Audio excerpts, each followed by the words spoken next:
So the next thing I want to do is sort out the fillet down the bottom, right? So we'll have to go in again here and have a look here, see what size the fillet is. Do we have a measurement? We should have a measurement for the radius of that fillet.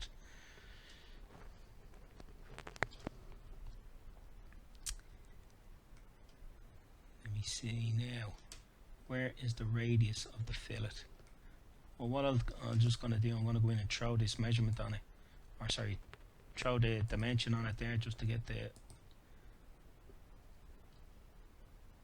Okay, so actually that was the degrees we want. What am I looking for? I'm looking for the radius. Okay, so the radius. Okay, so it's 5 mil. So the radius is going to be 5 mil. So I think there's a couple of ways I can do this. I can use the iso circle to draw these in here, or I can just use the fillet tool. There's a small bit of difference between the two. For this, in this case, I think I'll just use the fillet tool. You could use the iso circle if you want as well, though. Okay, so let's have a look. So let's go straight in with the fillet. So we'll select the fillet tool, fillet. Let's read the information down the command bar. Select the first object or undo polyline, blah, blah. So you want to select the radius. Okay, select radius and then type in the radius. Is going to be 5. Hit enter. Now we'll go in and click this one, click that one, hit enter, and hit enter again. Okay, right, so I have the first fillet in there. Now what I need to do is I need to draw in some lines here so I can sort out a fillet over on this side. So I'm just going to select the line tool, just pull a line out there, doesn't matter what length it is. And actually it does matter, so I'm just going to undo that. I'm going to do it again. So I want to select the line tool and bring it all the way out to here.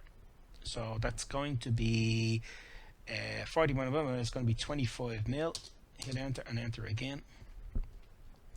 Now let's have a go up with the fillet tool again. Click fillet, select radius, type in 5, hit enter, and then we're going to click this and this, hit enter and hit enter again.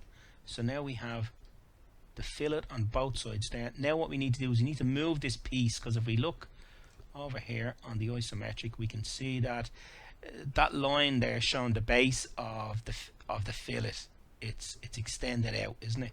So we need to mimic that. So what we'll do is we're just gonna move this. So I'm going to select the move tool, select the line, hit enter, click in on the end of it, and then we're looking to come over here to snap in to our quadrant. So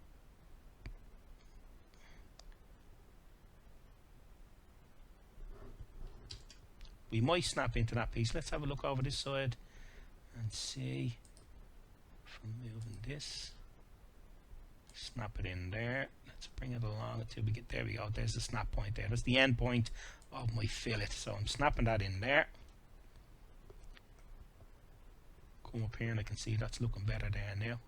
I need to tidy up the bottom bit here. So how I'm going to do that, let's go over and have a look at our other piece again. Right, so that needs to go into like a V there. Okay, right. So what I'm going to do is I'm going to extend this line out. So let's have a go with the extend tool. Extend, select this. Oh no. Control Z. Click on this. Hit enter. Then I'm going to select trim. Select trim. I'm going to trim that off anyhow first of all, and then trim that off and hit enter. Okay, so I think my piece is nearly done. There's my isometric, there's the fillet. I have all the things there. What I really need to do now is, yeah, we can put a little bit of hatching in there. I won't worry about that for a minute. We need to pull some dimensions off this now to make sure that our drawing is actually correct. So let's go in with some dimensions.